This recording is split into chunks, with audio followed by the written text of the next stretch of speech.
ये 2027 का थोड़ा और डिटेल में बताइए sir, because this is something मैंने पहले भी सुना है पर कभी इस पे इतना ध्यान नहीं दिया, बट अगर आप कह रहे हैं तो I want to know more in detail about this. क्योंकि उस समय जुपिटर लियो साइन में चले जाएंगे एंड भारत की कुंडली में फोर्थ हाउस को कनेक्ट करेंगे एंड फोर्थ हाउस जनता का है, सूर्य की पर्सनैलिटी, मंगल की महादशा में गुरु का अंतर आएगा उस समय एंड जुपिटर फोर्थ हाउस को फिर कनेक्ट करेगा उस समय। तो आप सोचिए ये जो कॉम्बिनेशन है ये दिखाई दे रहा है क्योंकि ऐसा व्यक्ति जिसने कोई ऐसे वस्त्र धारण किए हों जैसे येलो कलर के या ऑरेंज कलर के, अब हमें तो डिकोड करना पड़ेगा कि ऐसा कौन सा व्यक्ति है जो सनातन की कोई ड्रेस पहनता हो या स्पिरिचुअलिज्म में हो या आध्यात्म में हो, ऐसा कोई व्यक्ति जो शास्त्र भी जानता हो और शस्त्रों के बारे में भी पूरा ज्ञान रखता हो, या शस्त्रों के बारे में ज्ञान नहीं रखता हो लेकिन उसे पता हो कि शस्त्र चलाने कहाँ पे होते हैं। आप देख रहे हैं यूपी में बुलडोजर सही जगह चल रहा है। कई लोगों ने इलीगल तरीके से भूमि अधिग्रहण कर लिया है सरकारी गवर्नमेंट का। बुलडोजर की घटनाएं, अभी तो बाकी स्टेट्स के चीफ मिनिस्टर ने भी ये बुलडोजर मॉडल फॉलो करना शुरू कर दिया है योगी जी का। ऐसे बहुत सारे और भी एस्ट्रोलॉजिकल पैरामीटर्स हैं जो दिखाई दे रहे हैं कि आगे Yogi ji is going to be the next prime minister of Bharat. ये बात अलग है, अभी पीछे राजनाथ जी का एक इंटरव्यू आया था आज से कोई 10-12 दिन पहले, तो उसमें राजनाथ जी ने कहा था कि 2029 में भी मोदी जी, मैं ये नेक्स्ट पूछने वाला 2034 में भी योगी जी, मोदी जी 2029 में भी मोदी जी। लेकिन देखिए मैं तो अपने विश्लेषण के साथ चलूंगा, अपनी रिसर्च के साथ। मुझे तो आगे योगी जी दिखाई दे रहे हैं।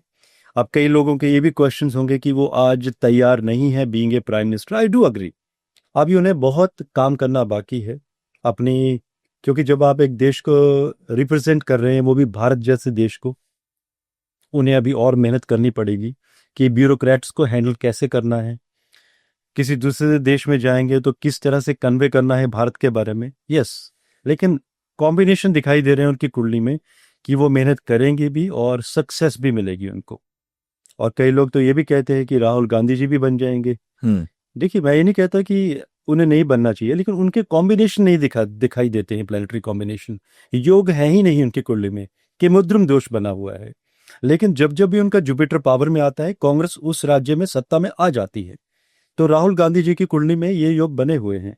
बाकी जो लोग उनके बारे में अनाप शनाप बोलते हैं, मेरा ये भी मानना है कि उन लोगों को ऐसी बातें नहीं करनी चाहिए। वो कहते हैं ना, ये वही लोग हैं जो घरों में बैठे हैं, किसी दूसरे व्यक्ति को तो बोल सकते हैं लेकिन राहुल गांधी के लायक भी नहीं बन सकते वो। कुणाल जी, बड़ा इजी होता है किसी के बारे में बोलना, लेकिन कोई कैसा भी व्यक्ति है, जब मीडिया की प्रेजेंस है, मीडिया फोकस कर रहा है तो कुछ तो है वो व्यक्ति। ये बात अलग है कि वो राजा नहीं बन पाएगा अपने देश में, लेकिन फिर भी जब हम कैपेबिलिटी की बात करते हैं राहुल गांधी की, कई लोग ये चाहते हैं कि वो प्रधानमंत्री बने। अगर आप राहुल गांधी को अगर प्रधानमंत्री देखते हैं, जो कि डेफिनेटली उनकी कमजोरी है राजनीति। ऐसा क्यों है? क्योंकि ये मेरे को आपसे जानना था कि एक यूनिवर्सली लोग कह रहे हैं कि राहुल गांधी शायद प्राइम मिनिस्टर नहीं बन पाएंगे, और बहुत सारे इलेक्शंस उन्होंने हारे भी हैं जी। और कई चीजें वो कहते हैं पर वो होती नहीं है।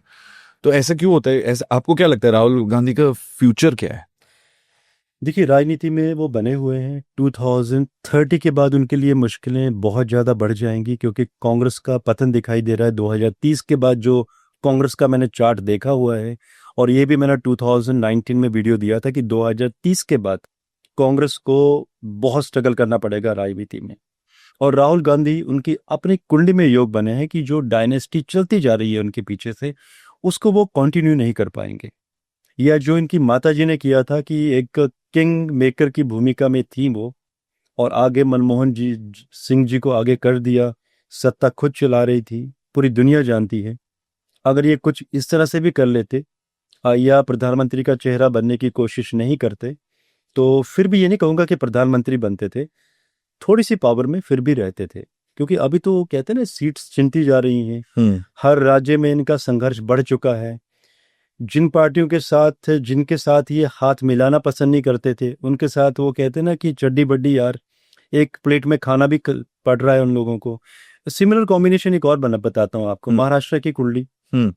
ये 2020 की बात है, जब राजनीतिक समीकरण बहुत सारे बदलाव हुआ था महाराष्ट्र में।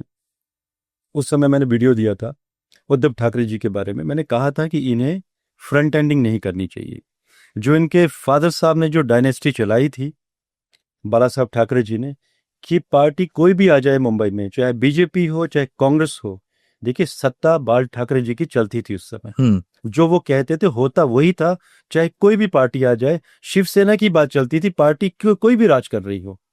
आज उद्धव ठाकरे भी अगर उसी मॉडल के साथ चलते थे, बिकॉज आपका 8th हाउस, आपका 10th एंड आपका 4th, जनता की सपोर्ट, सूर्य का strong presence, this is very very important in the chart. अगर आपने उस चीज को नहीं समझा और आप गलत फ्लो में चले गए किसी की बातों में, तो डेफिनेटली टूटेंगे आप। और आई थिंक मैं पहला एस्ट्रोलॉजर था जब मैंने कहा था कि 2022 के आसपास या और 22-23 में शिवसेना 2 फाड़ हो जाएगी, हो गई। ये सारे वीडियोस आपको एज ए प्रूफ हमारे एस्ट्रो कपूर चैनल में मिल जाएंगे डेट वाइज। एंड जब मैंने कहा था उसी समय ये घटनाएं होती भी चली गई।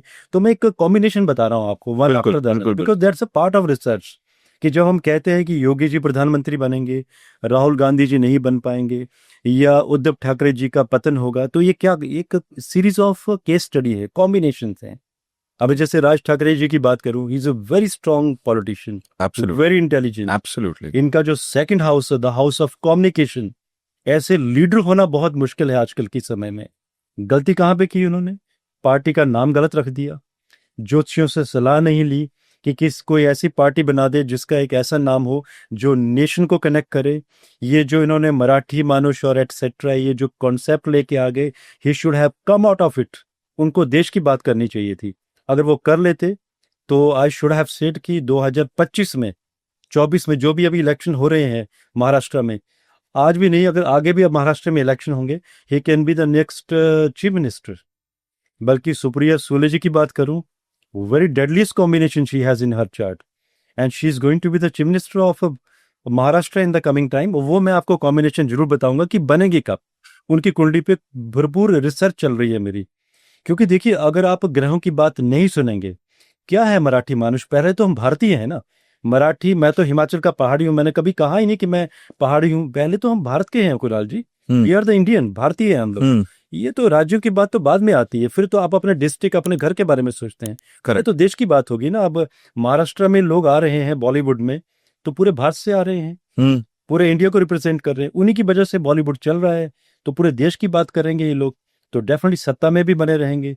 और जो इनकी काबिलियत है वो बाहर निकल कर आएगी। बिकॉज अब जैसे राज ठाकरे की बात करूं, उन्हें खुद भी नहीं पता होगा कि वो कहते हैं ना कि चांद तुझे अपनी चांदनी की खबर कहाँ। आई शुड से दिस, वे भी शायद कभी सुनेंगे तो उनको ये पता होना चाहिए कि उनमें इतनी बड़ी काबिलियत है जो उन्हें खुद भी नहीं पता कि वो कितने बड़े बड़े काम कर सकते थे, स्पेशली महाराष्ट्र के लिए।